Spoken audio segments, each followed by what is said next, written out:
Good afternoon. This lecture introduces statins, outlining their mechanisms, benefits, risks, and clinical considerations.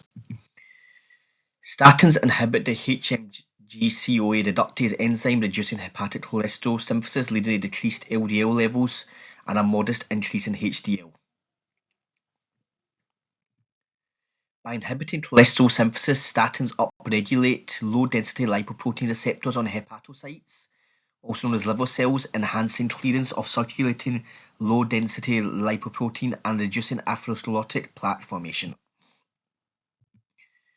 Statins are indicated for both primary and secondary prevention of cardiovascular events, particularly in patients with elevated low-density lipoprotein or multiple risk factors.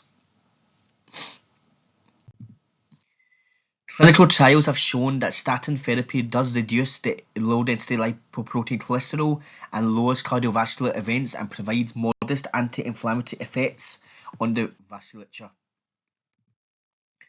While generally safe, statins may cause adverse effects such as myopathy, fatigue, and a slight increase in diabetes incidence, prompting discussion about appropriate prescribing thresholds.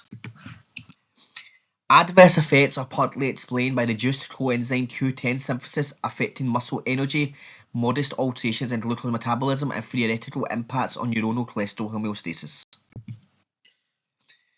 So optimal cardiovascular care combines statin therapy with lifestyle modifications including diet, exercise, weight management to maximize benefits and minimize medication exposure. Since their introduction, statins have become a cornerstone of cardiovascular disease prevention, saving millions of lives, while ongoing research continues to refine their optimal use.